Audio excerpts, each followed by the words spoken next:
I'm saying is that people are generally not violent. Generally, as a rule. I mean, there are exceptions. There are schizophrenics.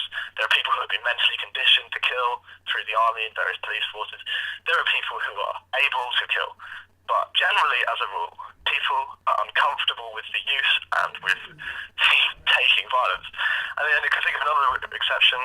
If people are desensitized to violence from an early age, say through violent beatings or being in a violent neighborhood or stuff like that, that could also cause violence, more acute sense of violence. But in all of these cases, in the cases of exceptionalism, what you find is that people are actually like genuinely really traumatized by the violence that they use and the violence that they inflict and the violence they receive. Like people in war have post-traumatic stress disorder. People in gangs and stuff turn to drugs. Like you have people in the armed forces, people in the police who are forced to discharge the gun, going through weeks of therapy, even though they've been trained. So like you're saying that people, I'm saying that people are essentially non-violent and will only use violence as a last resort unless they've been manipulated or pressured into doing so. So if I'm saying that people are essentially non-violent, you don't have to worry about self-defense. You know what?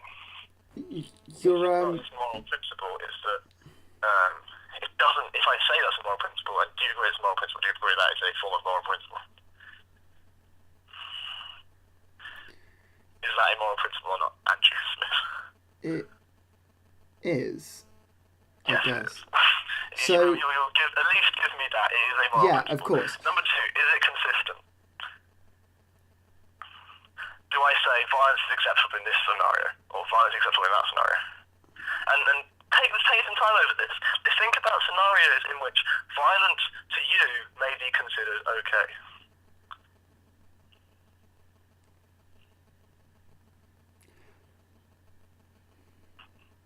How about this? Prison, right? Prison? Mm-hmm. Like if you're saying people are taking people and kidnapping them, that's like a violent thing to do. They're taking them by gun, but these people are violent, so what should we do? They need to be taken away from society, so what do? We put them in prison. Is the prison system an efficient way of dealing with justice? Of dispensing justice? Knowing what you know about the prison system, knowing what you know about the fact that most people who go to the prison for a minor offence will later commit a major offence, knowing that most people are raped, the majority of people, this is a really depressing fact, majority of people are raped in prison, males are raped in prison. So bear in mind that you get raped there, you get exposed to violence there, most people after leaving prison use drugs. So you're saying that this system that you have, essentially you put all the criminals in one room and you lock the door and you say, sort it out. And then you come back a week later and you go, you can go now, and all those fucking crazy junkies and drug addicts, killers, that you run out onto the streets, and then a couple of weeks later they're back in prison, locking the door, and people are like, prisons are fucking overcrowded, this is really annoying. Prison guards are like, we need more money, and people are like, this doesn't work, this system seems to fail. And then the taxpayer spends their money, they say it's the taxpayer says, it's fucked, man. But then they pay the money, and it's like, fucking what? If it sucks, why don't you do something about it? Oh, I can't do anything about it because I'm paying my taxes. Even I am paying my taxes. I can't stop paying my taxes.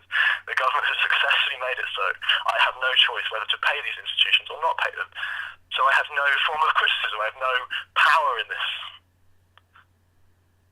So regardless of what I think of this issue, it doesn't actually matter. Because I have no control. No control. What am I going to do?